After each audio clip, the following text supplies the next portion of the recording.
An old weather-worn gas station in Lexington, Arkansas. A tyrannical manager ruling through fear. An elderly cashier, hands trembling under each barked order. Whispers among the staff, but not one dares to speak up. And then she walked in. No one knew who she was. No uniform, no title on display. Just a calm woman pouring herself a cup of coffee, silently watching. What they didn't know, she was the national CEO of Gravestone Energy, and what she witnessed that day would unravel an entire web of corruption years in the making. A takedown with no warning, a gas station turned battleground, and an uprising sparked by the very people the system called the weakest. Are you ready to witness a rebellion fueled not by rage, but by kindness, conscience, and truth? Don't blink. The battle begins now. Please like, subscribe, and turn on notifications to update our latest videos. Late afternoon. The sun hung low like a smoldering ember on the horizon, casting vibrant shades of amber and gold across the highway cutting through Lexington, Arkansas. The air was thick with heat and red dust, waves of distortion rippling above the asphalt. A sleek black sedan glided silently into Gravestone Station 47, pulling up beside pump number 3. The car door opened. Out stepped a poised middle-aged woman with her hair neatly tied back, wearing an ivory blouse and perfectly pressed dark slacks. Sunglasses shielded her eyes, her movements calm and measured, every step laced with quiet authority. No one at the station knew that this woman was Celeste Rowland, CEO of the massive energy conglomerate Gravestone Energy, the one who oversaw more than 300 fuel stations nationwide. But today she wasn't here for a meeting. No notice, no entourage. She came alone, for a personal reason, to see with her own eyes what no report had ever revealed. Celeste opened the gas cap, inserted the nozzle, and pressed the button. As the pump hummed steadily, she quietly observed. On the surface, everything appeared normal, but it was only a surface. Through the store's glass window, she saw something that chilled her. An elderly woman with graying hair hunched behind the cashier counter. The harsh fluorescent light overhead exposed a face lined with exhaustion. Outside, a young man in a red Gravestone Energy uniform stacked cases of bottled water, his shoulders slumped with fatigue, no smiles, no chatter. Every movement was cautious, as if any mistake might trigger someone's rage. Celeste furrowed her brow. There was a coldness in the air, not the kind from an air conditioner, but the kind that comes from fear, from oppression, and that kind of cold never shows up on financial spreadsheets. She removed the nozzle, capped the tank. Before entering the store, Celeste took off her sunglasses. Her sharp gaze now carried suspicion and warning. She had seen this kind of silence before, in factories she'd once fought to reform years ago. The glass door swung open. A soft ding echoed faintly. No one looked up, and in that moment, Celeste Rowland knew. This station wasn't just poorly run, it was being ruled by something hidden. A shadow of control that needed to be exposed, and she hadn't come here to refuel. She'd come to ignite a revolution. As the chime on the door faded, Celeste stepped into the cramped, stifling interior of Gravestone Station 47. The acrid smell of burnt coffee mingled with damp air, making her instinctively furrow her brows. Flickering fluorescent lights buzzed overhead, casting a pale, sickly glow across dusty shelves and a rusty coffee machine that dripped painfully slowly, like it was gasping for air. Behind the cashier counter, Linda Monroe, the elderly woman Celeste had noticed through the glass, was struggling with a jammed receipt printer. Her hands trembled, worn from age and fatigue. The name tag on her faded uniform was barely legible. Her eyes briefly met Celeste's, then immediately darted away, as if holding a stranger's gaze too long might land her in trouble.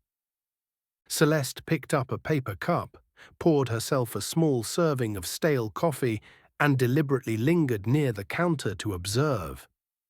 That's when the back door swung open with a loud jarring bang, slicing through the air like a blade. A tall man stormed in with wide strides, his icy glare cutting across the room, footsteps heavy against the tiled floor. Shane Merrick, station manager, appeared in a rolled-up blue shirt, a gleaming manager badge pinned to his chest. His face was scowling, his pale blonde hair unkempt, and his voice hissed like a whip. "Linda, how many times do I have to tell you? Pick up the pace." The store fell silent. Customers froze mid-reach between bags of chips and soda cans. A few glanced toward the counter, then quickly turned away, as if avoiding involvement could shield them. The young attendant restocking water outside glanced in briefly, only to avert his gaze as soon as Shane's eyes swept past. Linda lowered her head, her hands still trembling, whispering barely audibly, "I'm sorry, Mr. Merrick. The machine—" "I don't want apologies, I want speed." Shane cut her off, his voice thunderous in the tiny space. Celeste clenched her coffee cup tightly. She'd heard this tone before, the kind used by those who weaponize authority to crush dignity. But what struck her even more wasn't the abuse. It was everyone else's reaction. No one spoke up. From a nearby shelf near the cooling units, a young employee, Bryce Hammond, was stacking soda cans. He glanced up for a second, in his eyes a flicker of indignation. But it dimmed just as quickly, like a candle snuffed by wind.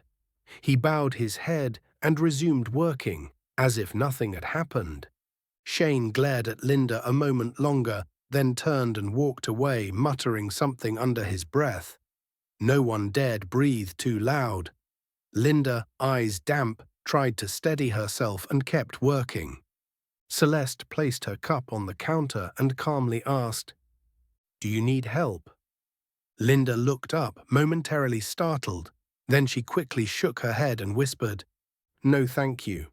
I'm used to it." "I'm used to it." Those three words echoed through Celeste's mind like a warning bell. Resignation, defeat, despair. And Celeste knew this wasn't just a case of workplace misconduct. This was a system poisoned from within. Celeste stood silently at the coffee station, still holding her cup, but her eyes had already shifted into the gaze of a seasoned investigator. Every subtle gesture, a sidelong glance, hunched shoulders, long stretches of silence, emerged with crystal clarity, like light cutting through murky water. This wasn't the first time Linda had been treated like that, and Celeste understood. Everyone here had learned how to survive by staying silent. She looked over at Bryce Hammond, the young employee near the beverage cooler. He continued rearranging soda bottles, but his hands were stiff, his movements unnatural. His eyes briefly flicked toward the register where Linda was trying to regain her composure. There was something in his gaze, a suppressed fire, like a flame trying to break through layers of soot and fear. At the far end of the counter, a younger female employee was restocking candy shelves. Her head was down, but her ears were perked, listening intently. She never turned around. Celeste noticed her hands tremble slightly as she aligned a box of misarranged sweets. She had heard everything, and like the others, chose to pretend she hadn't. Quietly, Celeste pulled out her phone from her coat pocket, concealed behind her handbag, and activated the voice recorder, not to hurt anyone, but to preserve the truth. She knew the system would dismiss any accusations unless there was something concrete to counter it. She walked closer to Bryce. "Excuse me, could you show me where the cup lids are?" Bryce looked up, startled for a split second, then nodded and pointed toward the counter. Celeste studied him for a moment, then said softly, "I saw what just happened. Are you okay?" Bryce hesitated. His eyes wavered, but after a shallow breath, he shook his head and forced a small smile. I don't really have an opinion. I'm just here to do my job." A flawless answer, one that kept him safe. A wall of silence Shane Merrick had clearly built, and reinforced with threats, fear, and tactics Celeste had encountered far too often in her career. A middle-aged customer entered, glancing briefly around the store. Celeste noticed how his eyes paused on Linda, then flicked toward Shane, standing at the back near the storage door, before he quickly lowered his gaze and shuffled toward the coffee machine. Even the customers could feel the tension. Celeste returned to the counter, added a bit more sugar to her now cold coffee. Not because she needed to drink it, but because it gave her a reason to stay longer. She needed to hear more, understand more. And then, the door opened again. A young man entered, barely out of his teens, face still youthful but eyes bloodshot, with something burning behind them. He wasn't in uniform, but Celeste noticed the way Bryce's posture changed, the way Linda's hands clenched just slightly. Something was about to happen. Celeste set her cup down and waited for the storm. The echo of Jalen Cross's footsteps thundered across the tile floor, heavy and fast, as if each step was a strike against the suffocating air inside Gravestone Station 47. He wasn't in uniform, but his face said everything. This was someone who had just reached his breaking point. Linda Monroe froze the moment she saw Jalen enter, while Shane Merrick peeked out from the control office, eyes narrowing. "Thought you were off today," Shane remarked with a mocking edge. Jalen didn't respond. He marched straight to the checkout counter, where Linda stood. His eyes were bloodshot, both fists clenched. Then he spoke, voice hoarse, but each word sharp. "I'm not here to work. I'm here to tell you. I quit. For good." The entire store froze. "I've had enough. Overnight shifts running into day shifts, no overtime pay, not a single thank you. And on top of that, being threatened with fewer hours if I didn't shut up and obey. That's it." Shane stepped fully out of the office, voice like ice. "You think this is a show? A performance? If you walk out that door, don't expect to come back. I'll make sure no Gravestone Station hires you again." Jalen let out a hollow, bitter laugh. "You think I want to come back here? I've watched Linda collapse behind that counter. I saw you scream in Victor's face over one mistake. I've seen it all, and I'm done pretending I didn't." From her spot by the coffee machine, Celeste Rowland observed quietly. She saw Bryce Hammond frozen in the corner, his eyes locked in internal battle. Linda looked on the verge of tears. Jalen pointed straight at Shane. "You're not a manager. You're a tyrant with a walkie-talkie. And if you think I'm the only one who sees that, you're wrong." He pulled an old, crumpled name tag from his pocket, worn thin from sweat and endless shifts, and tossed it onto the counter. "Good luck, Mr. Merrick. You're going to need it." Without another word, Jalen turned and walked out. The doorbell rang with a dry chime behind him. But inside that station, a crack had formed in the wall of silence. And Celeste knew it would spread if someone kept knocking. That evening, Celeste Rowland didn't return to the Gravestone Energy headquarters. Instead, she sat in her car on the side of a quiet street in Lexington, the streetlights streaking across the windshield like endless trails of contemplation. In her hands was the personnel file of Terence Boyd, a former night shift employee at Gravestone Station 47, who had quit a few months earlier, without leaving any official reason. It didn't take Celeste long to track down his phone number, and to her surprise, when she sent a message, he replied within minutes. "I'll talk, but not over the phone. Starbrew Cafe near the bus station, 9 p.m. Celeste arrived on time. Terence Boyd was in his late 20s, slim build, but his eyes carried a constant wariness, the look of someone who had once been crushed by a system he couldn't fight. They sat at a corner table. Warm yellow light spilled onto the hand he had wrapped tightly around a cup of black coffee.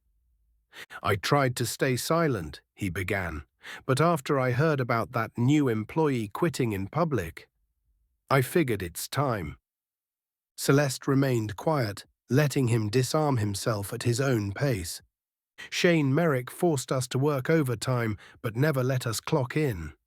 He made us sign out according to the official schedule, then kept us back for another 2 or 3 hours to finish tasks. If anyone refused, they'd be erased from the next week's schedule. He once punished me by removing all my shifts for a week. No notice, no pay, just because I asked why my name wasn't on the roster." Celeste asked quietly, "What about the payroll?" Terence let out a dry laugh. "Edited at will, he had access to the POS system, could alter hours directly. Once I was shorted nearly $90. When I asked about it, Shane told me I logged in wrong. But I know he deleted my shifts. I filed a complaint to the regional office," he said, voice lowering. "But the person who responded was Harold Trent himself. After that, nothing, no call, no follow-up." Celeste nodded slowly. The pieces were beginning to fit. "Anyone else know?" she asked. "Yeah," Terence replied, voice now deep and tense. "But they're scared. Shane's Harold's guy. They're running a whole operation from the top down. Employees either suffer quietly or they leave." In that moment, Celeste realized this wasn't just a troubled store.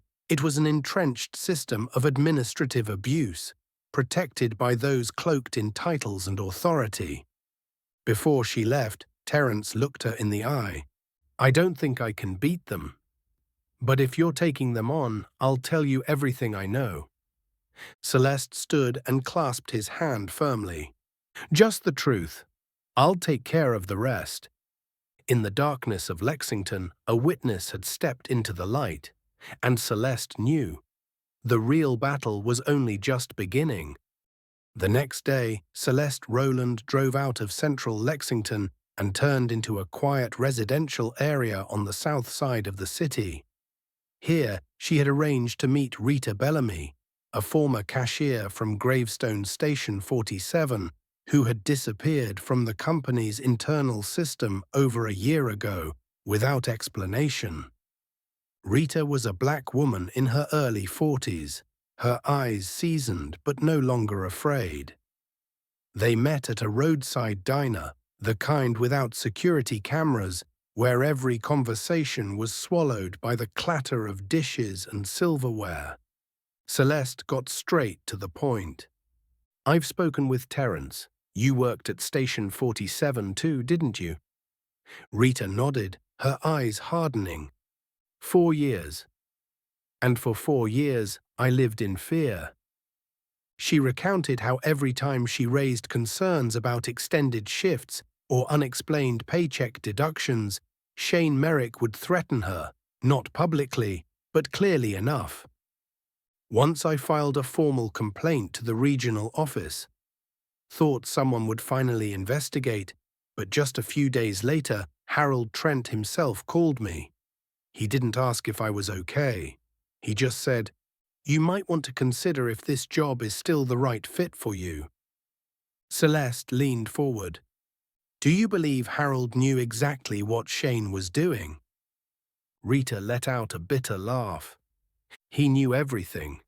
He was the one signing off on all the station reports. Every complaint filed, even anonymous ones, went through him before reaching HR, and none of them ever made it." "One time," Rita continued, "I called the HR hotline from my personal phone. A few days later, Harold sent me a highly unsatisfactory performance review. 3 weeks after that, I was terminated for failing to meet customer service standards. No evidence, no disciplinary notice, just a contract termination email." Celeste sat in silence. The puzzle of the cover-up network was becoming clear. Shane was the enforcer, Harold was the cleaner, and above them, possibly, were even more powerful players. Rita rested her hand on her glass, her voice lowering. "I used to think no one could beat them. But if you're here today as the real CEO, then don't let this die in silence like it always has." Celeste nodded. There was no turning back. She stood, pulled out her phone and reopened the internal complaint files that Rita and Terence had once submitted, all of them gone, erased as if they never existed. "I can't promise to fix this system overnight," she said, "but I do promise that what you went through will not be buried." Rita gripped her hand tightly, her voice cracking. "Then fight to the end. For the ones still in there, like Linda, like Bryce, they deserve better." Outside, the Lexington sun dipped beneath the trees. But inside Celeste, another light had just ignited, the light of truth protected by courage. Early the next morning, Celeste Rowland parked her car in the back corner of Gravestone Station 47, right where the security cameras couldn't reach. She wasn't just a passing customer anymore. Today she returned as someone who knew the truth. This wasn't merely a gas station. It was the epicenter of a sophisticated system of exploitation. In her hand was a tablet connected directly to Gravestone Energy's internal system. With full CEO-level access, she no longer needed to pretend. The mission now was simple: gather evidence and protect those left behind. Celeste walked into the store. Shane Merrick wasn't present, likely still asleep after the overnight shift. Linda Monroe was at the register, her complexion paler than the day before. Bryce Hammond was restocking drinks, stealing a quick glance her way as Celeste gave a subtle nod. The signal was understood. She headed straight to the POS, point-of-sale terminal in the back, where shift logs, timesheets, and internal complaints were supposed to be stored. She pulled up the system, and as expected, large portions had been wiped. Shift schedule from 2 months ago, missing. Employee timesheets, completely blank. Internal complaints, non-existent. But Celeste hadn't come unprepared. She opened the system cache, temporary data not yet overwritten, and began restoring fragment by fragment. The entries came to life. Linda Monroe, 12-hour shifts, no breaks. Bryce Hammond, 3 double shifts in a row, clocked as 4 hours per day. Jalen Cross, filed a complaint on the 7th last month, no record of response. Celeste clenched her jaw. This wasn't just poor management, this was coordinated abuse. Just then, the back door creaked open. Bryce stepped inside, moving as cautiously as someone crossing enemy lines. He handed Celeste a folder of printed shift schedules, documents he'd quietly saved. Scribbled in the margins by hand, "Mandatory overtime, not logged in system." Celeste looked at him. "You realize if this gets out, you could be fired." Bryce nodded, eyes steady. I know, but if no one does anything, who's going to save Linda? Celeste said nothing, but in that moment, silence turned into resolve. She backed up all digital files to a private server, tucked the printed records into her bag, and exited the system room, just as Shane Merrick stormed into the store, scowling. "You again?" he growled. Celeste offered a polite smile, the last one before the storm. "Just dropping by to see how the station's running. Doesn't look like it's gotten any better." Shane shot a look at Bryce, like a wolf sniffing betrayal, but Celeste now held something far more powerful than a confrontation.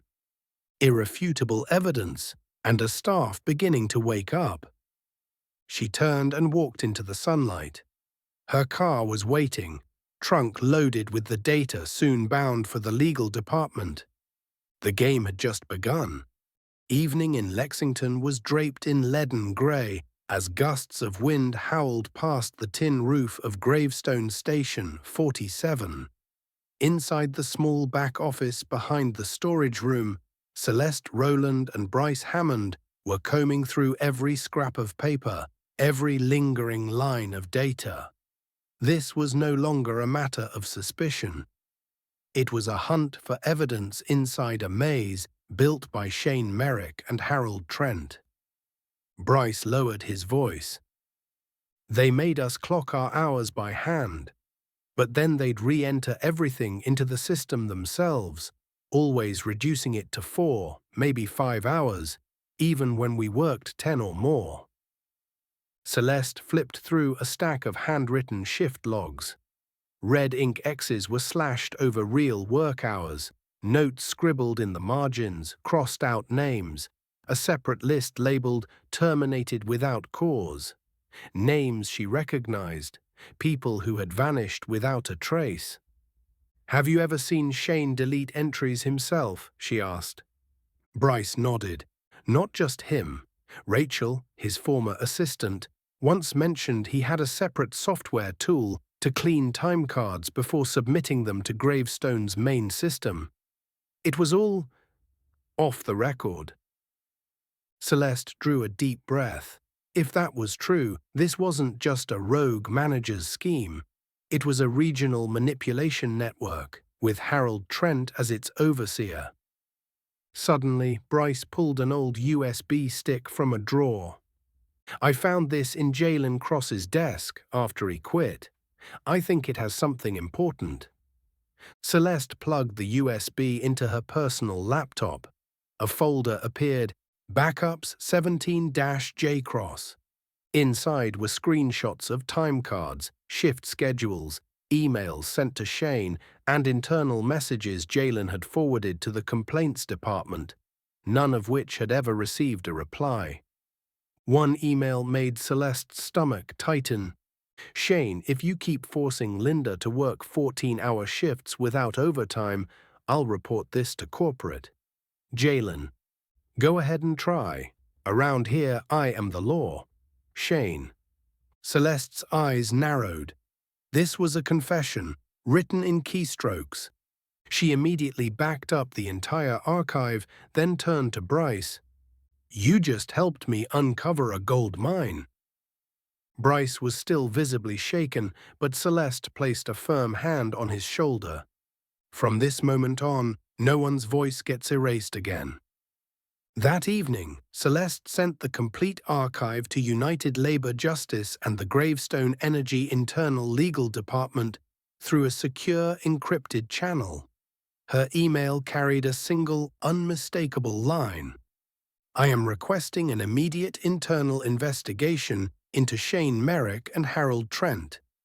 Attached is verified evidence of timecard manipulation and illegal wage practices at Gravestone Station 47. As she hit send, a crack of thunder rolled across the night sky.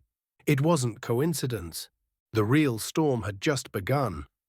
And this time, she was the one commanding it. Evening at Gravestone Station, 47 wore a mask of false calm. The flickering fluorescent lights in the hallway behind the warehouse cast pale shadows, an area rarely visited except by those with something to hide. Celeste Rowland stepped quietly through the back door, laptop in hand, its drive loaded with damning evidence. Tonight she wasn't dressed in her usual executive polish. She wore a khaki jacket, her hair pulled back, eyes sharp as winter frost. She checked the warehouse camera feeds, the computer's login logs, and made her way to the filing cabinet where Shane Merrick was known to keep handwritten time records. Her fingers scanned along each folder, until they stopped on one, clipped separately and marked faintly, "Private, do not move." Just as she pulled it free, the back door slammed open with a loud bang. Shane stood there. His eyes were dark, his jaw clenched like he'd bitten down on stone. "I knew it," he growled. "I knew you didn't come back just to buy gas." Celeste didn't flinch. She stood tall, the folder still in hand. "And I know exactly what you buried here. I've seen the time logs, the payroll records, and your emails with Harold Trent." Shane stepped inside and shut the door behind him. The air thickened. "You think you're some righteous CEO come to save the world? This is my station. I decide who gets paid, who gets cut. And you're just a meddling suit playing hero." Celeste calmly set her laptop on the old metal desk and opened a file. A recording played. Bryce and Jalen's voices discussing being forced into unpaid overtime. Jalen's voice rang out clearly. "If we didn't stay late, he cut our shifts the next week. There was no choice." Shane's eyes narrowed. He moved closer. "Delete it. You have no idea who you're messing with." Celeste's voice was steady, every word like a scalpel. "I know exactly who I'm facing. A petty tyrant who treats his staff like slaves and thinks he's untouchable because a regional supervisor covers for him." The tension was suffocating. "What do you want?" Shane spat.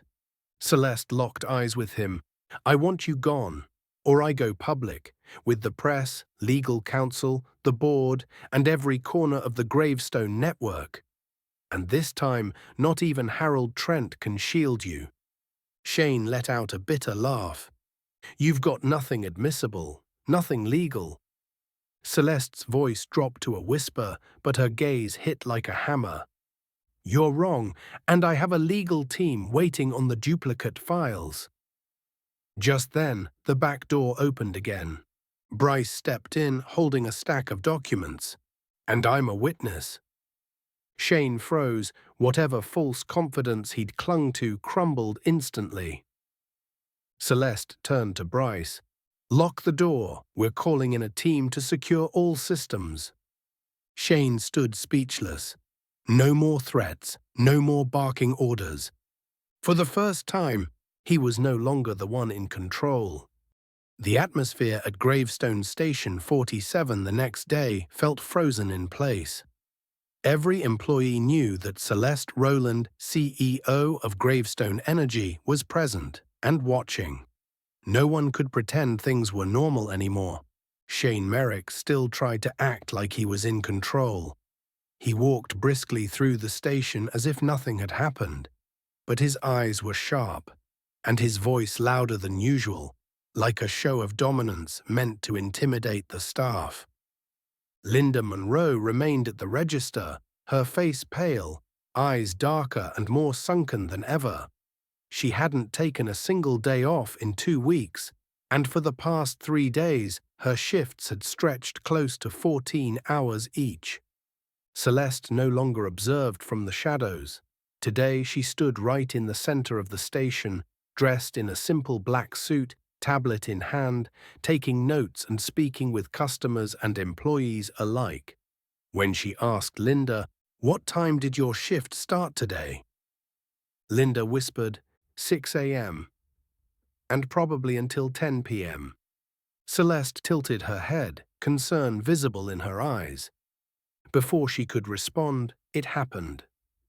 Linda was ringing up a customer when she suddenly staggered. Her hands trembled, the scanner slipped and hit the floor. Her face turned ghostly pale. Celeste and Bryce Hammond rushed toward her, but it was too late. Linda collapsed behind the counter. She clutched her chest, gasping for air. Chaos erupted. A customer screamed. Another dialed 911. Bryce dropped to his knees, shouting, "Linda! Linda, can you hear me?" Shane Merrick stood frozen. No phone in hand, no emergency call, no reaction. Only the same icy disdain in his eyes. Celeste grabbed her phone and called 911 herself. She knelt beside Linda, cradled her head, whispering calming words. 10 minutes later, the ambulance arrived. As the paramedics worked on Linda, an elderly customer turned to Celeste and said, "If you hadn't been here, I doubt anyone would have dared to call." Celeste clenched her fist when the paramedic quietly added, "This woman isn't just exhausted, her blood pressure is dangerously high." A few minutes later, it could have been a stroke or cardiac arrest. She looked up at Shane. He was still standing there, arms crossed, cold and unshaken. And that said it all. Celeste understood now. This wasn't just a workplace issue anymore, it was a humanitarian crisis. News of Linda Monroe's hospitalization due to exhaustion spread rapidly across Lexington. Within hours, the name Gravestone Station 47 began popping up on local forums. But Celeste Rowland didn't have time to wait for public outrage to build on its own. She chose to strike first. That very night, Celeste contacted the Lexington Tribune, the region's most respected investigative newspaper, and personally submitted the full dossier of collected evidence, manually altered shift schedules, working hours far beyond legal limits, video footage of Shane Merrick publicly berating staff. Most damning of all, screenshots of emails between Shane and Harold Trent, the regional supervisor, revealing that Harold had ordered complaint deletions from the internal system. The next morning, the Lexington Tribune ran a front-page headline, "Secret CEO Investigation Uncovers Overwork Scandal at Local Gas Station." This isn't a minor management oversight. We're looking at a sustained, organized abuse network shielded by a regional executive. The station was instantly thrown into chaos. Customers cancelled orders, delivery partners rerouted to other locations, and many locals showed up in person with printed copies of the article, demanding answers. But Shane Merrick didn't back down. On the contrary, he called a surprise press conference in the station's parking lot. Standing stiffly before cameras, he tried to regain control. "I've dedicated 8 years to this station. These recent allegations are a huge misunderstanding caused by flawed internal investigations. I've never seen any email from anyone named Harold Trent. Gravestone is trying to make me the scapegoat for upper-level failures." Some reporters nodded, taking notes. A few seemed ready to soften their stance. But then, Celeste Rowland arrived. She didn't come alone. She came holding blown-up prints of the emails signed by Harold Trent, along with unaltered pay records compared to the tampered versions. Celeste stepped forward, standing face-to-face with Shane. Her expression was calm, her voice low but firm. "No one's trying to make you a scapegoat, Shane. You made that choice yourself. Day by day, shift by shift, every time you forced Linda to work 14 hours straight without rest." She held up one email, voice rising. "This is your message to Harold. Don't worry, I deleted the complaints. They won't dare speak up." A reporter shouted, "Do you have verified evidence?" Celeste simply smiled. She extended her hand, and a Gravestone IT staffer stepped forward, holding up a USB drive. Complete system logs, restored from internal backups, every deletion, Every edit, all traced back to Shane Merrick's login credentials. The press conference fell silent. Shane turned pale. One journalist whispered, "This isn't a station-level scandal, this is corporate." Celeste looked directly into the cameras. "Gravestone Energy apologizes, but we will not run from accountability. Those who broke the law will face consequences, and we are committed to full reform. This is a promise from the CEO." The public response exploded. Justice for Linda and Reform Gravestone surged across social media, and Celeste knew the media war was just the prelude.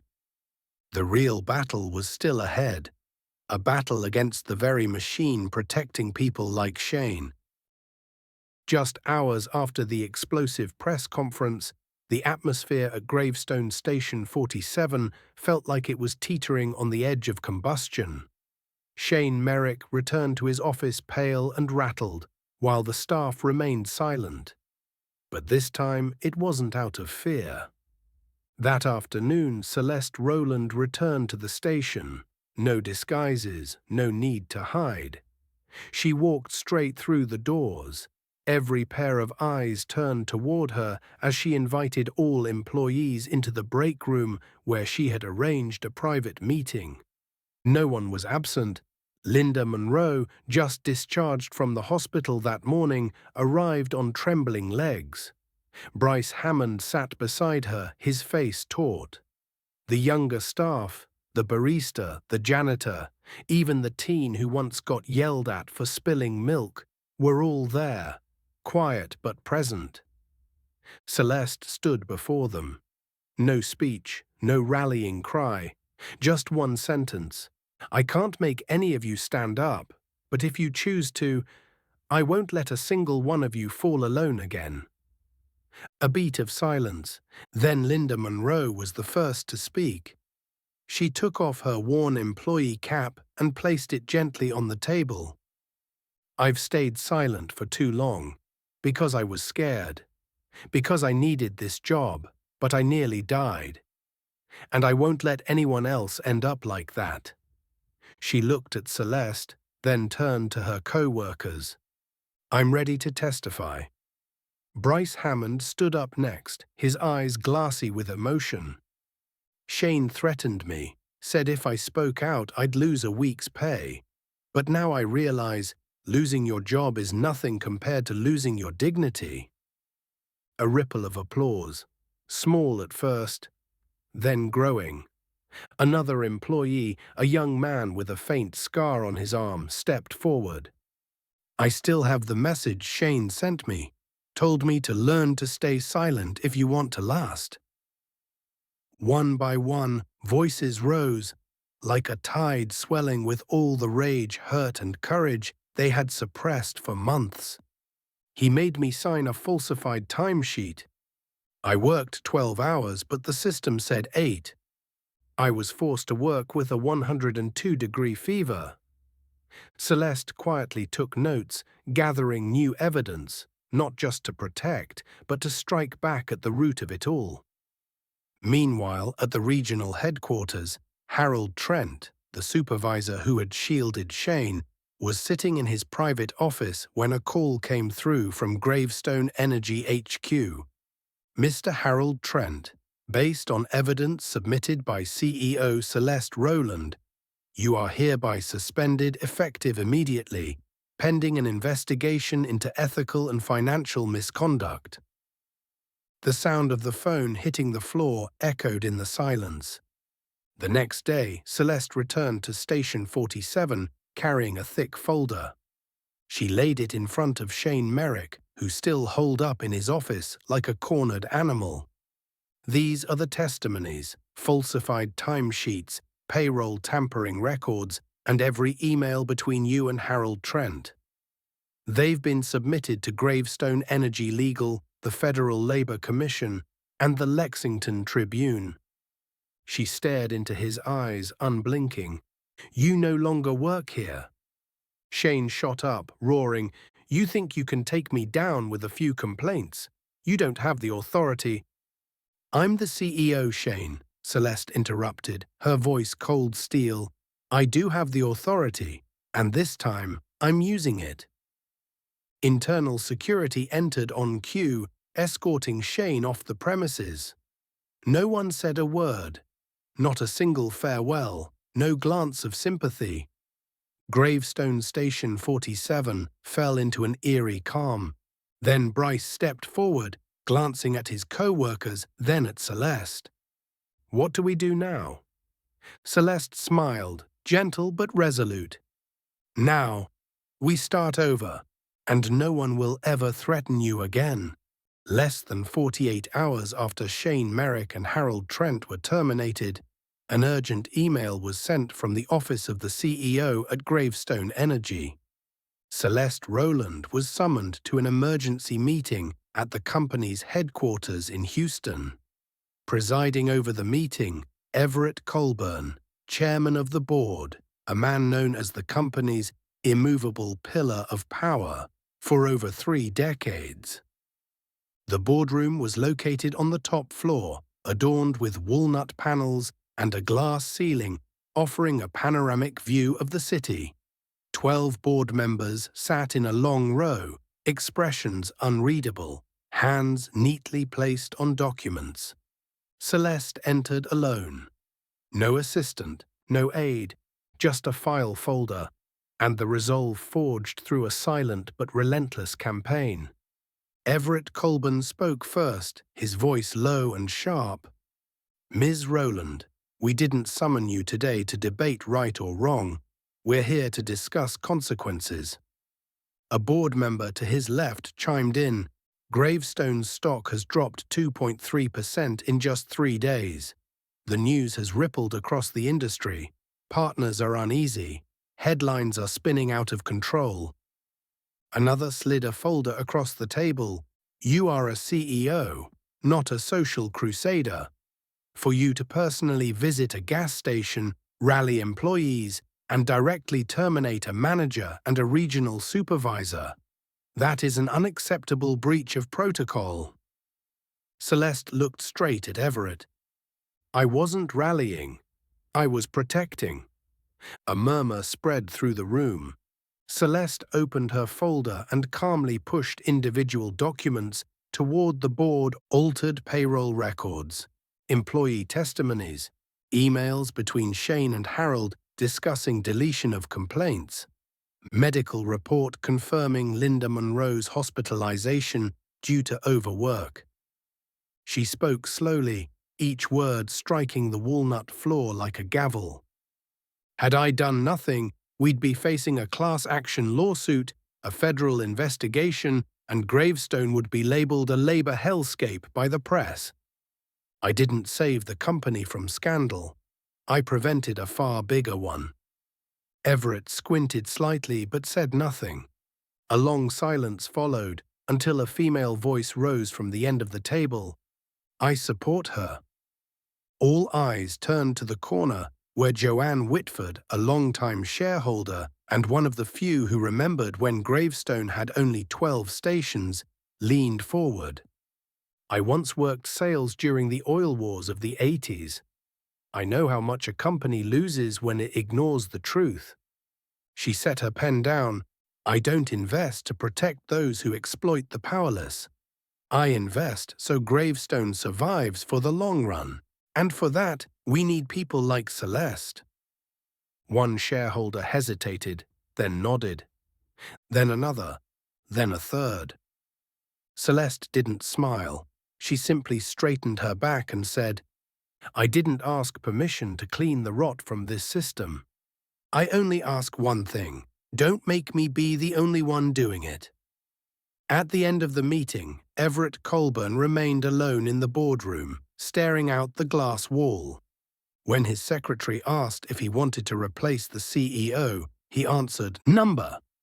But prepare yourself. She's not just a director. She's a fire, and fire spreads." 3 weeks after the dramatic board meeting, Gravestone Energy officially released a system-wide internal announcement. Starting next month, all Gravestone stations will adopt the fair and transparent management model. launching first at our pilot site, Gravestone Station 47, Lexington, Arkansas.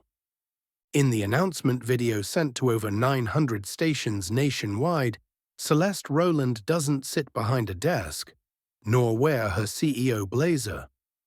She sits on the front steps outside with the freshly repainted sign of Gravestone Station 47 behind her. She speaks. "We once let fear do the managing, but from today onward, no one works overtime without pay. No one gets screamed at in public. No one is invisible in their own workplace." At Station 47, change is visible by the day. Bryce Hammond, who once only dared to stare at the floor whenever Shane lashed out, now wears a blue button-up with a new name tag, Bryce Hammond, Station Manager.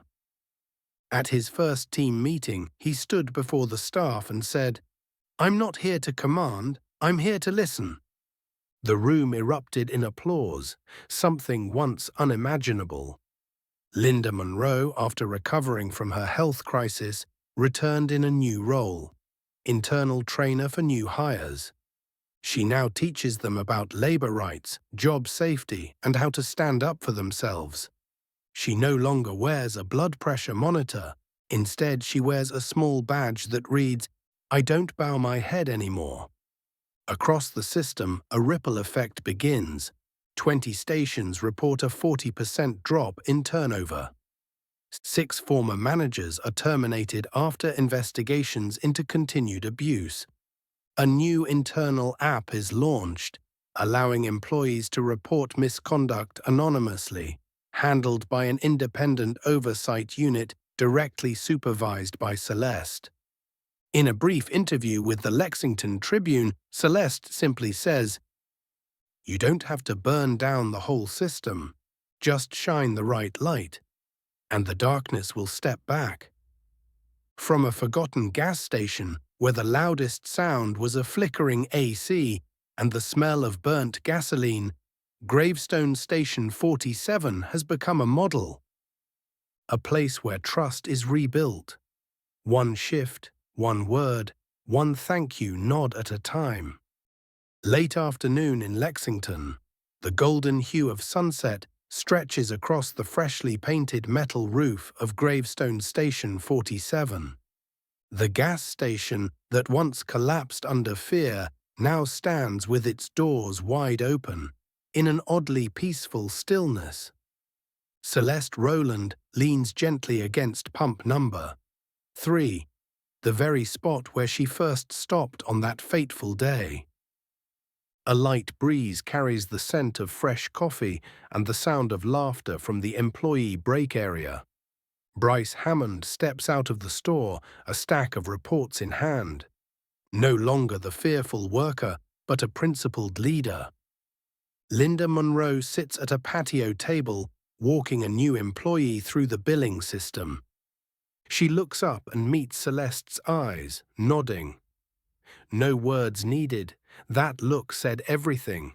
Celeste holds a reform dossier, a compilation of data from nearly 100 other stations across the country, now transitioning to the Station 47 model. But these pages aren't just metrics. They are testimonies of a new future. She whispers to herself, almost like a confession, "I didn't change the whole world. I just stopped long enough to choose not to look away." Her phone buzzes, a new notification from a Texas station. A team of employees just submitted a request to join the 47 format reform initiative. At the bottom of the message, a simple signature. Anonymous, Cashier team. Celeste smiles. No one needs to know their names, only that they knew how to begin. She walks toward her car, not to leave, but to continue the journey. Behind her, the station sign glimmers in the evening light. Gravestone Station 47, the new standard of Gravestone Energy. The glass door opens once more. Not just for customers, but for a new chapter where justice is no longer optional. It is the core principle. And as Celeste once said, Systems don't change themselves, but if you hit the right spot, the door will open. Celeste Rowland didn't need a powerful microphone or a flashy office to spark change. All she needed was a pair of eyes willing to see, and a heart unwilling to stay silent in the face of injustice. A small gas station in Lexington, Arkansas, once a symbol of fear, is now a beacon of hope. Because when one person dares to say enough, others begin to find the courage to speak up. Linda, the woman who once collapsed behind the register, now smiles as she clocks out on time. Bryce, the young man who once stayed silent out of fear, now signs fair labor contracts for others. And Celeste, who only meant to stop and refuel, accidentally ignited a fire that burned far beyond what she imagined. Maybe you're not a CEO. Maybe you don't have authority or a microphone, but you have something no system can ever control: conscience. Listen to it, and never believe your voice is too small to make a difference, because it's from the quietest corners that voices rise to shake entire systems. If this story moved you, leave a comment. I won't stay silent either. And don't forget to follow this channel for more journeys where justice doesn't come from the powerful, but from those brave enough to confront it.